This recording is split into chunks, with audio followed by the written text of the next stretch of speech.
नमस्कार विद्यार्थी मित्रांनो, मी प्रोफेसर नागनाथ बालासाहेब चाटे परत एकदा आपलं सहर्ष स्वागत करतो आहे आजच्या या लेक्चरमध्ये. मित्रांनो, मी आपल्या मागच्या व्हिडिओमध्ये तुम्हाला सांगितलं होतं की आपण ऍक्च्युअल सिलेबस नेक्स्ट व्हिडिओमध्ये पाहणार आहे. त्याप्रमाणे आपण आजच्या लेक्चरमध्ये आपला नवीन चॅप्टर स्टार्ट करणार आहेत आणि नवीन चॅप्टरचं नाव आहे 3 phase induction motor. 3 phase induction motor मध्ये तुम्हाला इथं नावामध्येच 2 वर्ड्स दिसत आहेत विद्यार्थी मित्रांनो. त्यामध्ये पहिला आहे 3 फेज आणि दुसरा आहे इंडक्शन मोटर. तर 3 फेज म्हणजे माहिती आहे आपल्याला की सिंगल फेज आणि 3 फेज असे 2 सप्लाय सिस्टीम्स आहेत आपल्याकडं. त्यामुळं आपण इथं 3 फेज इंडक्शन मोटर पाहतोय, म्हणजे आपल्याला 3 फेज सप्लाय लागणार आहे इंडक्शन मोटरसाठी. आणि induction motor, why it is called as induction motor? Because it works on the induction principle. Now what is induction principle? आपण मॅग्नेटिक सर्किट मध्ये विद्यार्थी मित्रांनो 2 कन्सेप्ट पाहतो. त्यामध्ये पहिला कन्सेप्ट आहे सेल्फ इंड्यूस ईएमएफ आणि दुसरा कन्सेप्ट आहे mutual induce EMF. Now what is mean by self induced EMF? The EMF induced in a coil due to change in flux linkage.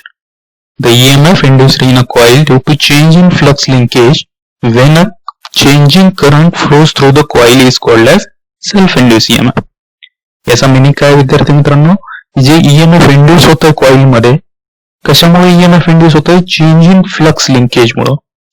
जेव्हा एखाद्या कॉइल मधनं चेंजिंग करंट फ्लो होतो तेव्हा त्या coil मध्ये EMF इंड्यूस होतं. त्या EMF ला आपण म्हणतो सेल्फ इंड्यूस EMF. आणि दुसरा कन्सेप्ट आहे mutual induce EMF. Now mutual induced EMF ची डेफिनेशन अशी आहे, when a second coil is brought near a coil producing changing flux. की जेव्हा आपण एक सेकंड कॉइल एखाद्या कॉइल प्रोड्युसिंग चेंजिंग फ्लक्सच्या जवळ प्लेस करतो, then an EMF will be induced in the second coil due to the change in current in the first coil. तेव्हा त्या सेकंड कॉइल मध्ये EMF इंड्यूस होतं. कशामुळे EMF इंड्यूस होतं? Due to the change in current in the first coil. First coil मधला जो current change होतोय त्यामुळे सेकंड कॉइल मध्ये EMF इंड्यूस होतं. आणि या EMF ला म्हणतो आपण म्युच्युअली इंड्यूस EMF. अशा 2 जे कन्सेप्ट आहेत, सेल्फ इंड्यूस EMF आणि म्युच्युअली इंड्यूस EMF. तर ही जी इंडक्शन मोटर आहे आपली, ती या इंडक्शन प्रिन्सिपल वरती, म्युच्युअल इंडक्शन या प्रिन्सिपल वरती वर्क होत असते, म्हणून तिला नाव दिलेलं आहे इंडक्शन मोटर. चला तर मग पाहूया आपण इन डिटेल मध्ये इंडक्शन मोटर विषयी माहिती.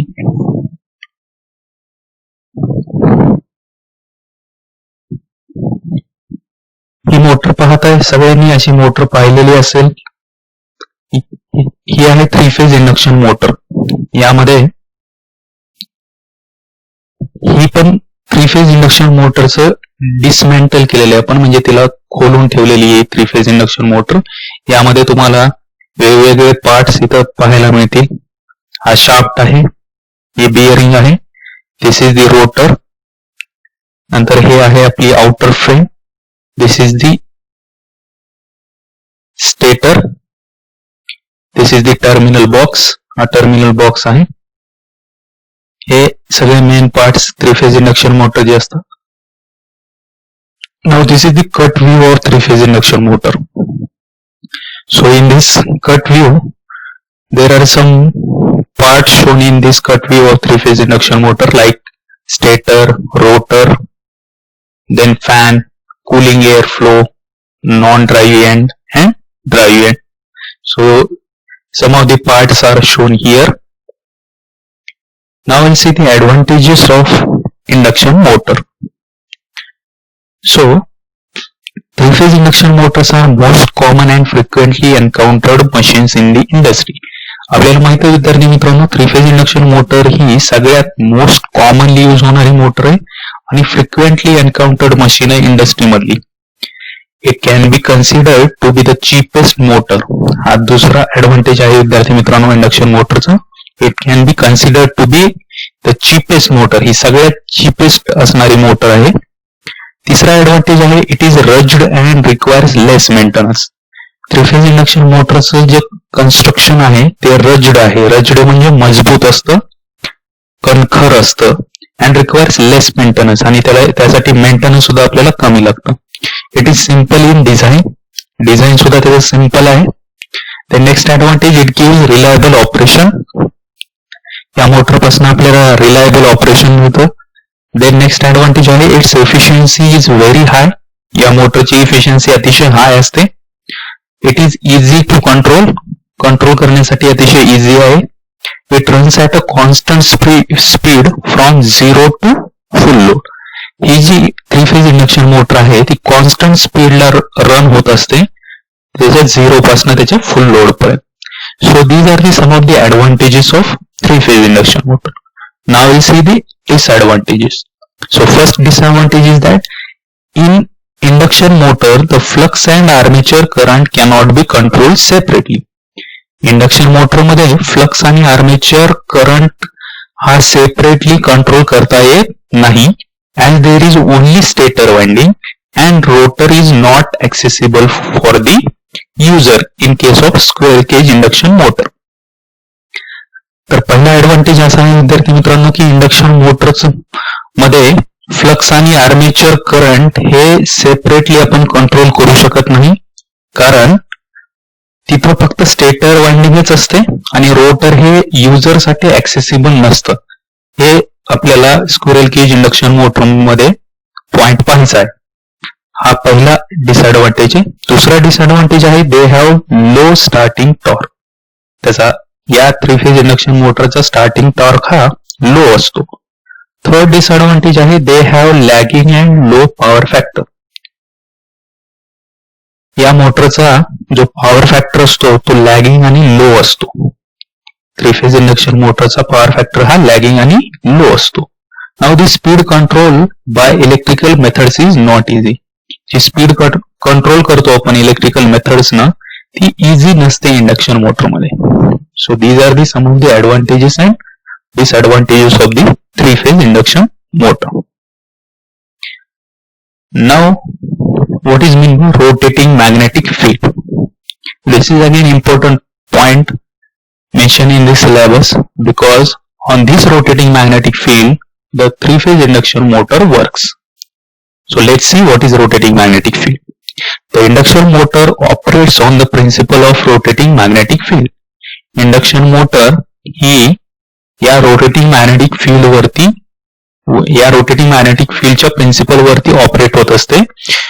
आणि ही रोटेटिंग मॅग्नेटिक फील्ड जी इंडक्शन मोटरची स्टेटर वाइंडिंग आहे तिने प्रोड्यूस केलेली असते in the air gap between stator and rotor. Stator आणि रोटरच्या एअर गॅप मध्ये स्टेटर वाइंडिंग जी आहे इंडक्शन मोटरची ती तिथं रोटेटिंग मॅग्नेटिक फील्ड प्रोड्यूस करत असते, आणि या रोटेटिंग मॅग्नेटिक फील्डच्या प्रिन्सिपल वरतीच ही इंडक्शन मोटर आपली वर्क होत असते. Now next point is the stator is a three phase stationary winding which can be either star connected or delta connected. जो स्टेटर आहे आपला थ्री फेज इंडक्शन मोटरचा तो थ्री फेज स्टेशनरी वाइंडिंग असते. Stator जो आहे थ्री फेज इंडक्शन मोटरचा तो एक थ्री फेज स्टेशनरी वाइंडिंग असते which can be either star connected or delta connected.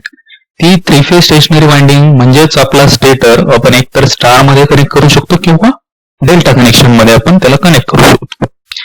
Third point, whenever the AC supply is connected to the stator windings, जेव्हा आपण AC supply connect करतो तिथल्या stator वाइंडिंगला, then the line currents IR, IY and IB starts flowing. जेव्हा आपण stator वाइंडिंगला AC supply connect करतो तेव्हा stator winding मधून line currents flow होतात. ते लाईन करंट्स असतात IR, IY आणि IB. Note that these line currents are phase shifted by 120 degree with respect to each other. इथं आपल्याला हे नोट डाऊन करून घ्यायचं आहे की जे लाईन करंट्स आहेत ते लाईन करंट्स हे एकमेकांच्या 120 डिग्री फेज शिफ्टेड मध्ये असतात. Now fourth point, due to each line current in a sinusoidal flux is produced in the air gap. Due to each line current, या प्रत्येक लाईन करंट मुळे, line currents कुठले आहेत आपल्याकडे IR, IY आणि IB, या तिन्ही लाईन करंटमुळं तिथे एक सायनुसॉइडल फ्लक्स प्रोड्यूस केलं जातं एअर गॅप मध्ये स्टेटर आणि रोटरच्या. So these fluxes have the same frequency as that of the line currents. आणि या फ्लक्सेसची जी फ्रिक्वेन्सी आहे ती लाईन करंट्सची जी फ्रिक्वेन्सी असते तशाच प्रकारची सेम फ्रिक्वेन्सी असते, that is 50 hertz. And they also are 120 degree phase shifted with respect to each other. आता line current IR, IY आणि IB हे एकमेकांच्या 120 डिग्री फेज शिफ्टेड मध्ये असतात. हे वरच्या पॉइंट मध्ये आपण सांगितलं होतं. त्यामुळं या लाईन करंट्समुळे जे फ्लक्सेस प्रोड्यूस होत आहेत ते फ्लक्सेस सुद्धा एकमेकांच्या 120 डिग्री फेज शिफ्टेड मध्येच असणार आहेत. So let the flux produce by the line current IR be phi r. आपण असं अजून करतोय की जे फ्लक्स प्रोड्यूस केलेलं लाईन करंट IR न ते आपलं phi r एवढं फ्लक्स प्रोड्यूस केलेलं आहे. That of produce by IY be phi y. Line current IY ने जे फ्लक्स प्रोड्यूस केलेलं ते आहे आपलं phi y. आणि लाईन करंट IB ने जे फ्लक्स प्रोड्यूस केलेलं आहे that is denoted by phi b. So mathematically they are represented as follows. Mathematically हे तिन्ही लाईन फ्लक्सेस आपण या इक्वेशन मध्ये त्याला रिप्रेझेंट करू शकतो. त्यामुळं phi r चा फॉर्म्युला बघा विद्यार्थी मित्रांनो काय आहे आपला phi m sin of omega t. Phi r is equal to phi m sin of omega t, where phi m is the maximum value of flux and omega t is the angle. So instead of omega t you can write it as a theta. So what is so phi r is equal to phi m sin of theta. You can write it as a phi m sin of theta. Now the equation for phi y is equal to sin of omega t minus 120 degree. Now why I am taking this 120 degree? Because each fluxes are 120 degree phase shifted with each other. That means this phi r and phi y are 120 degree phase shifted with each other. So that's why here I can write it as 120 degree minus, right?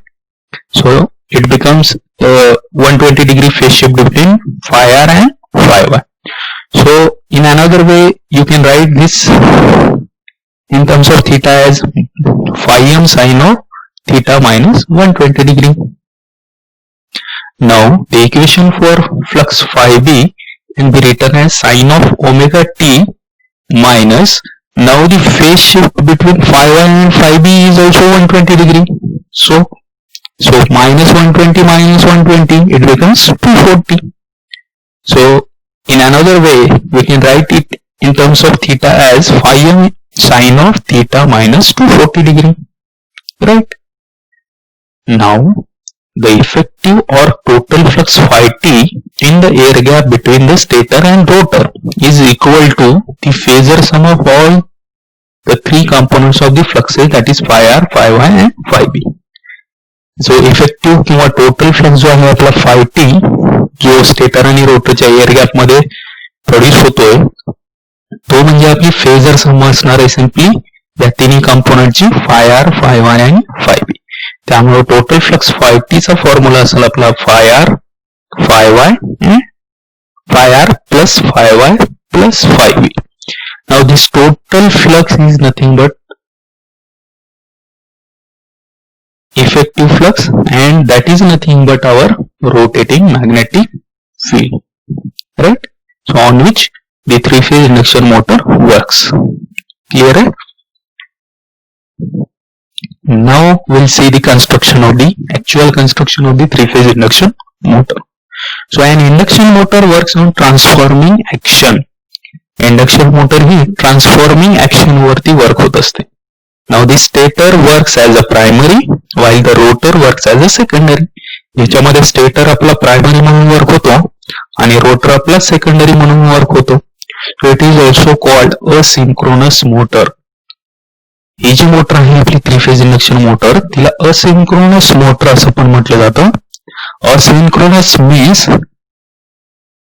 Asynchronous मोटरचा meaning आहे की जी motor ही synchronous स्पीडने rotate होत नाही तिला आपण asynchronous motor म्हणतो. Synchronous स्पीडने रोटेट होत नाही म्हणून तिला आपण असिंक्रोनस मोटर असं नाव दिलेलं आहे.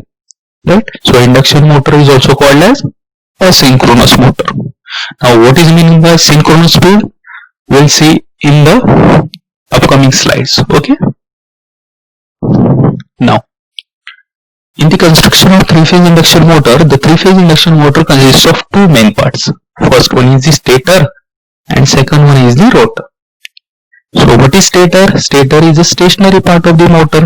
As the name itself indicates, stator is a stationary part of the motor.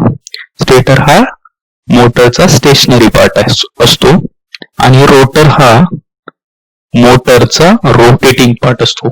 So rotor it is a rotating part of the motor. What is mean by stator? Stator म्हणजे काय आपण पाहू. स्टेटरचे सुद्धा तीन मेन पार्ट्स असतात इथे विद्यार्थी मित्रांनो. त्यामध्ये पहिला आहे आउटर फ्रेम, दुसरा आहे स्टेटर कोर आणि तिसरा आहे stator winding. So what is outer frame? It is the outermost part of the three-phase induction motor. हा सगळ्यात outermost part असतो three-phase induction मोटरचा, म्हणून त्याला outer frame असं म्हटलेलं आहे. मग त्याचं फंक्शन काय असणार आहे विद्यार्थी मित्रांनो? Its main function is to support the stator core and field winding. जे आउटर फ्रेमचं जे मेन फंक्शन असणार आहे ते स्टेटर कोरला सपोर्ट करणं आणि तिथल्या फील्ड वाइंडिंगला सुद्धा सपोर्ट करणं हे महत्वाचं फंक्शन असतं आउटर फ्रेमचं. Now it acts as a covering and it provide protection. ही आउटर फ्रेम ही कव्हरिंग म्हणून ऍक्ट होत असते अँड इट प्रोव्हाइड प्रोटेक्शन. ती प्रोटेक्शनचं सुद्धा काम पाहत असते अँड मेकॅनिकल स्ट्रेंथ सुद्धा देत असते to the all inner parts of the induction motor. हे दोन महत्वाचे फंक्शन आहेत विद्यार्थी मित्रांनो आउटर फ्रेमचे. पहिला मेन फंक्शन आहे its main function to support the stator core and field winding. Stator core आणि फील्ड वाइंडिंगला सपोर्ट करणं हे महत्वाचं फंक्शन आहे, मेन फंक्शन आहे आउटर फ्रेमचं. दुसरं फंक्शन आहे it acts as a covering and it provide protection and mechanical strength to all inner parts of the induction motor. Outer frame covering म्हणून ऍक्ट होते and it provide protection and mechanical strength. ती protection आणि mechanical strength सुद्धा सगळ्या inner part जे आहेत induction मोटरला त्याला प्रोटेक्शन आणि मेकॅनिकल स्ट्रेंथ सुद्धा प्रोव्हाइड करण्याचं काम ही आउटर फ्रेम करत असते. Now second part is the stator core. The main function of the stator core is to carry the alternating flux.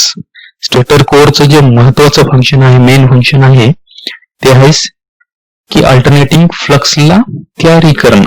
The main function of the stator core is to carry the alternating flux. In order to reduce the eddy current loss the stator core is laminated. आता stator core मध्ये जे ED current losses होत असतात त्या eddy current लॉसेसला reduce करण्यासाठी स्टेटरची core आपण लॅमिनेटेड बनवतो. Instead of a solid core here the stator core is made laminated in order to reduce the eddy current losses. Third point, all the stampings are stamp together. Stampings लॅमिनेशन्सलाच आपण stampings असं म्हणतो. So all the stampings are stamped together. हे सगळे stamping जे आहे ते आपण स्टॅम्प टुगेदर करतो, म्हणजेच हे लॅमिनेशन्स आपण एकमेकांमध्ये फिट बसवतोय टू फॉर्म स्टेटर कोर, ज्याच्यापासून आपली स्टेटर कोर बनते and which is then housed in the stator frame. आणि ही जी स्टेटर कोर असते ती या स्टेटर फ्रेम मध्ये आपण हाऊस केलेली असते, तिला बसवलेलं असतं. Next point is the stamping is generally made up of. आता हे जे स्टॅम्पिंगचं मटेरियल आहे ते मटेरियल इथं मेन्शन केलेलं आहे. Stamping is generally made up of silicon steel. Silicon steel पासून आपण या स्टॅम्पिंग जनरली बनवलेले असतात, which helps to reduce the hysteresis loss occurring in the motor. त्यामुळं या सिलिकॉन स्टील पासून स्टॅम्पिंग आपण जनरली बनवलेले असतात, त्यामुळे जे हिस्टेरेसिस लॉस होत असतो मोटर मधला तो सुद्धा आपल्याला रिड्यूस करता येतो. Now the stator winding. स्टेटरचा जो थर्ड मेन पार्ट आहे तो आहे stator winding. Now the slots on the periphery of the stator core of the motor carries three-phase winding. जे स्लॉट्स आहेत स्टेटर कोअरच्या पेरिफेरीवरती, पेरिफेरी म्हणजे स्टेटर कोअरचा जो परिघ आहे त्या परिघावरती जे स्लॉट्स प्रोव्हाइड केलेले असतात,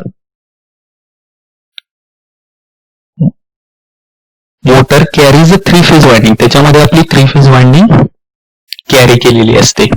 ठीक आहे. तर स्टेटर कोअरची जी पेरिफेरी आहे त्याच्यावरती जे स्लॉट्स प्रोव्हाइड केलेले आहेत त्याच्यामध्ये थ्री फेज वाइंडिंग आपली कॅरी केली जाते.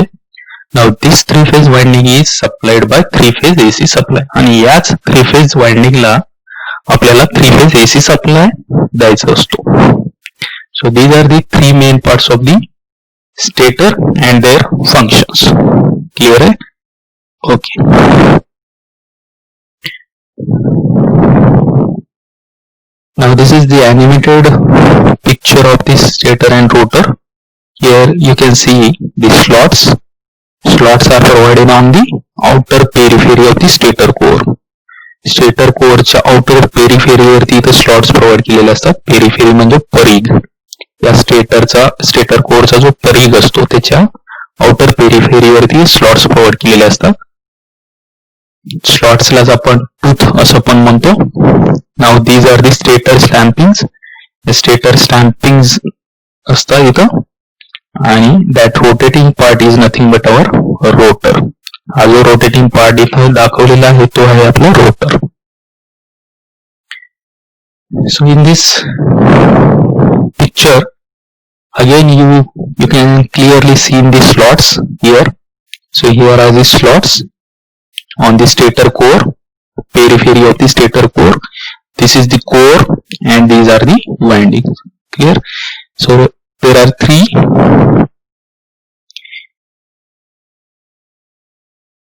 names are given here.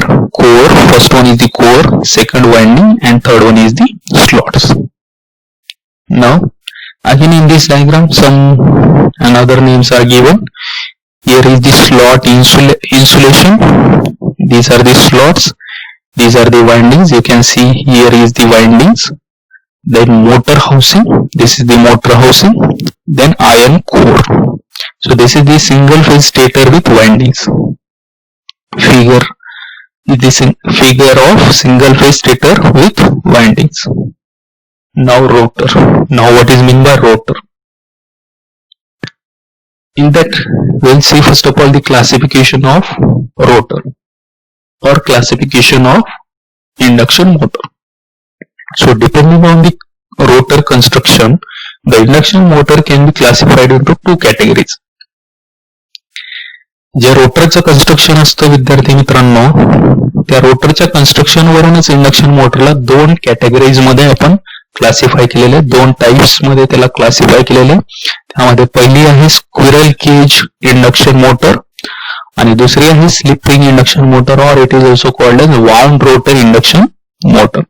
जे रोटरचं कन्स्ट्रक्शन आहे त्या रोटरच्या कन्स्ट्रक्शन वरूनच इंडक्शन मोटरचे हे दोन टाइप्स पडलेले. त्यामध्ये पहिला आहे स्क्विरल केज इंडक्शन मोटर, दुसरा आहे slip ring induction motor, or it is also called as wound rotor induction motor. And second classification, depending on the number of phases, it can be classified as number of phases वरून induction मोटरला आपण परत दोन type मध्ये classify केलेले. त्यामध्ये पहिला आहे सिंगल फेज इंडक्शन मोटर आणि दुसरा आहे थ्री फेज इंडक्शन मोटर. आपल्याकडे नंबर ऑफ फेजेस दोन आहेत, सिंगल फेज आणि थ्री फेज सप्लाय सिस्टीम. त्यामुळे हे दोन इंडक्शन मोटरचे टाइप्स आहेत, सिंगल फेज इंडक्शन मोटर आणि three phase induction motor. Now in that, depending on the construction, the three phase induction motors can be classified into two types. In that, first one is the squirrel cage rotor. Now we'll see in detail about the squirrel cage induction rotor or squirrel cage induction motor. So this is the diagram for squirrel cage induction motor. Here some names are given like shaft, middle part of the motor, that is shaft. These are the end rings. Here black colored one part is shown, that is called as bearing. Now these are the conductors. The skewed conductors are shown here. skewed because the stator core is provided with skewed slots, so that's why the conductors are also skewed. Now this is also the end ring, so there are two end rings, and this is also a bearing, right? Now in the explanation or its construction, you can see one by one points. It consists of a laminated cylindrical core having semi-closed circular slots at the outer periphery. या squirrel cage induction motor मध्ये it consist of laminated cylindrical core, ही एक laminated cylindrical core पासून बनवलेली असते, having semi close circular slots, ज्याच्यामध्ये semi close circular slots provide केलेले आहेत त्याच्या आउटर पेरिफेरीवरती. दुसरा पॉइंट दिलेला आहे, copper or aluminium bars or conductors are placed in these slots. या स्लॉट्स मध्ये आपण कॉपर किंवा अल्युमिनियमचे बार्स किंवा कंडक्टर्स प्लेस केलेले असतात and short circuited at each end, आणि प्रत्येक एंडला ते शॉर्ट सर्किट केलेले असतात by copper or aluminium rings. Copper आणि अल्युमिनियम रिंगच्या सहाय्यानं ते दोन्ही एंडला शॉर्ट सर्किट केलेले असतात, त्यांना म्हणतो आपण एंड रिंग्स. डायग्राम मध्ये वरती दाखवलं होतं मी तुम्हाला एंड रिंग्स कुठे आहेत ते. थर्ड पॉइंट आहे, as the bars are permanently shorted by end rings. हे जे बार्स असतात ते परमनंटली शॉर्ट केलेले असतात एंड रिंग्सला, so the rotor resistance is very small. त्यामुळे तिथला रोटर रेजिस्टन्स अतिशय कमी असतो and it is not possible to add external resistance as the bars are permanently shorted. त्यामुळे आपल्याला कुठला एक्सटर्नल रेजिस्टन्स सुद्धा आपल्याला त्यामध्ये ऍड करता येत नाही, कारण रोटरचे जे बार्स असतात ते परमनंटली शॉर्ट केलेले असतात, त्यामुळे आपण कुठलाही एक्सटर्नल रेजिस्टन्स त्यामध्ये आपण ऍड करू शकत नाही. चौथा पॉइंट दिलेला आहे, the absence of slip ring and brushes make the construction of squirrel cage three phase induction motor very simple. इथं या स्क्विरल केज इंडक्शन मोटर मध्ये स्लिप रिंग आणि ब्रशेसचं जे कन्स्ट्रक्शन आहे ते अब्सेंट असल्यामुळं स्क्विरल केज 3-फेज इंडक्शन मोटरचं कन्स्ट्रक्शन हे सिंपल असतं अँड रोबुस्ट असतं. रोबुस्ट म्हणजे मजबूत, and hence widely used three phase induction motor. त्यामुळे आपण 3-फेज इंडक्शन मोटर ही स्क्विरल केज टाईपची जी 3-फेज इंडक्शन मोटर आहे ती वाईडली यूज करतो.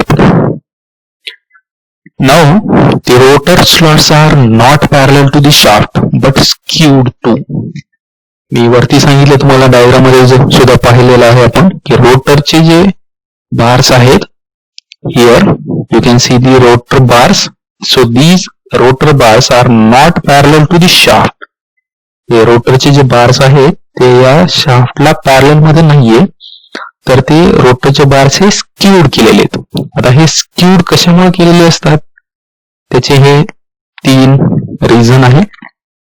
Rotor slots are not parallel to the shaft but they are skewed. Sometimes the question might be asked in competitive exams also that the rotor bars in a squirrel cage induction motors are not parallel to the shaft but they are skewed. Why? So what is the answer for this question is, पहिला आहे reduce humming. आपण रोटरचे slots किंवा rotor bars हे skewed केल्यामुळं आपल्याला motor मधला जो humming noise असतो तो हमिंग नॉइज आपल्याला रिड्यूस करता येतो. हे पहिलं रिझन आहे. दुसरं रिझन आहे, provide smoother torque for different positions of rotor. आपल्याला जिथं स्मूथर टॉर्क मिळतो, डिफरंट पोझिशन्स ज्या आहेत रोटरच्या त्याच्यासाठी स्मूथर टॉर्क प्रोव्हाइड केला जातो, त्यामुळे सुद्धा आपण हे रोटरचे बार्स किंवा स्लॉट्स आपण स्क्यूड केलेले असतात. आणि तिसरा आहे reason, reduce magnetic locking of stator and rotor. जी मॅग्नेटिक लॉकिंग होत असते स्टेटर आणि रोटर मध्ये, ती मॅग्नेटिक लॉकिंग सुद्धा आपल्याला इथं रिड्यूस करता येते. म्हणून आपण रोटरचे बार्स हे स्क्यूड केलेले असतात. क्लिअर आहे सगळ्यांना? Okay. So this is again the picture of the squirrel cage induction motor. This is the shaft, aluminum or copper end ring. So this is the end ring. Now the laminated iron bars are here shown, aluminum or copper bars, right? Now, why it is called a squirrel cage induction motor? Why the name is given as a squirrel cage induction motor? Because the construction of the squirrel cage induction motor looks like the cage of the squirrel. म्हणजे या squirrel cage induction मोटरला हे squirrel Kaij नाव कशामुळे दिलेलं आहे? कारण हे जे कन्स्ट्रक्शन आहे स्क्विरल केज इंडक्शन मोटरचं, ते जो केज असतो, केज म्हणजे आपल्याला माहित आहे पिंजरा, जो स्क्विरलचा जो पिंजरा असतो, स्क्विरल म्हणजे आपल्याला माहित आहे विद्यार्थी मित्रांनो खारुताई ज्याला म्हणतो आपण, तर या खारुताईचा जसा पिंजरा असतो त्या पिंजऱ्यासारखं हे कन्स्ट्रक्शन दिसतं, त्यामुळे या मोटरला नाव दिलेलं आहे squirrel cage induction motor. Clear आहे सगळ्यांना? Okay, so this is about the squirrel cage induction motor. नाव here is the actual photograph of the squirrel cage rotor. रोटरचा हा actual photograph आहे, त्यामध्ये काही मेन पार्ट्स इथे शोन केलेले आहेत. This middle part is the shaft, then fan blades are here, laminated core is shown, aluminum bars. So here also you can see that these aluminum bars are not parallel to the shaft but they are skewed, right? So fan blades, then aluminum trim. Now second type is the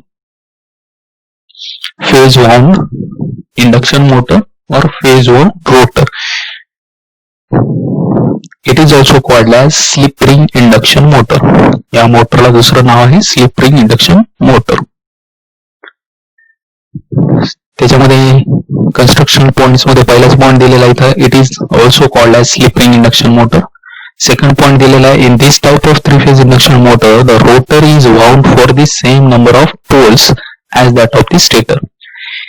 या मोटरमध्ये in this type of motor the three phase induction motor the rotor is wound for, या three phase induction motor मधलं म्हणजे स्लिपरिंगची जी three phase induction motor आहे त्यामधलं जे रोटर आहे it is wound for same number of poles as that of the stator.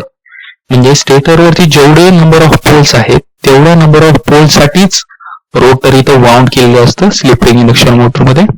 But it has a less number of slots, पण त्यामध्ये स्लॉट्स कमी असतात.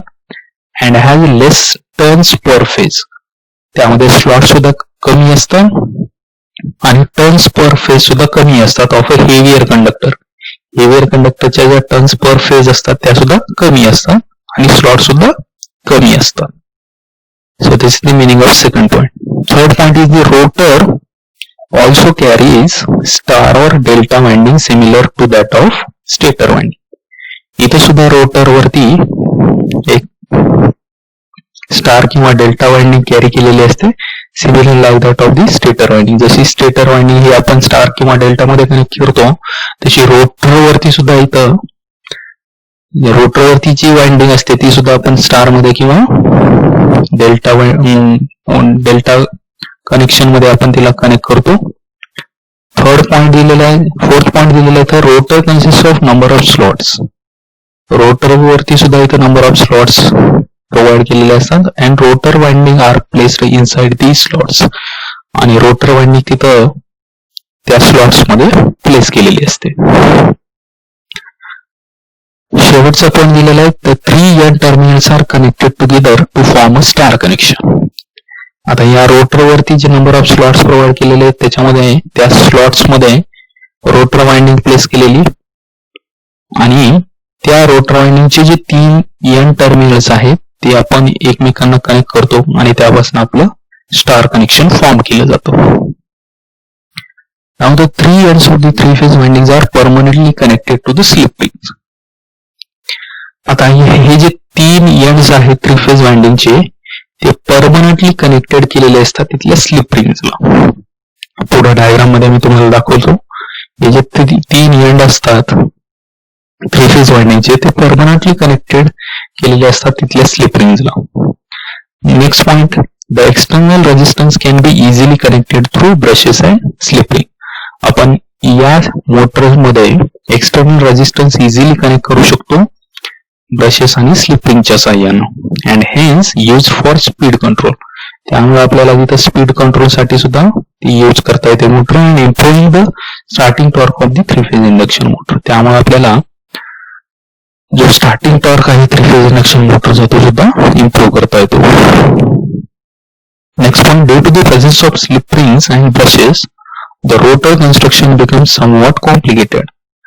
आता या मोटरमध्ये, स्लिप रिंग इंडक्शन मोटरमध्ये किंवा वाउंड टाईपच्या इंडक्शन मोटरमध्ये स्लिप रिंग आणि ब्रशेस हे प्रेझेंट असतात. त्यामुळं रोटरचं कन्स्ट्रक्शन हे काही प्रमाणात कॉम्प्लिकेटेड बनतं and therefore it is less used as compared to squirrel cage induction motor. त्यामुळं स्क्विरल केज इंडक्शन मोटरच्या कंपॅरिझन मध्ये हे थोडंसं लेस यूज केलं जातं.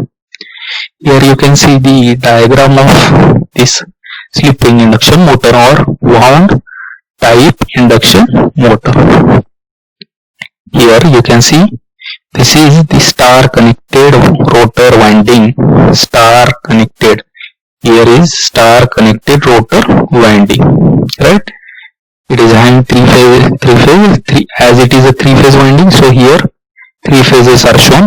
First one is the R phase, second one is the Y phase and B. And these 3 winding terminals are permanently connected to the 3 slip rings. So R terminal is connected to first slip ring, then Y terminal is connected to second slip ring and B terminal is connected to third slip ring. Right? So here the slip rings and brushes are present. Right? So these slip rings are circular in shape and these brushes are continuously in contact with the slip rings. They are resting on the slip rings. हे जे brushes असतात ते या continuously slip रिंगच्या contact मध्ये असतात आणि हे brush हे त्या स्लिप रिंग वरतीच रेस्ट केलेले असतात.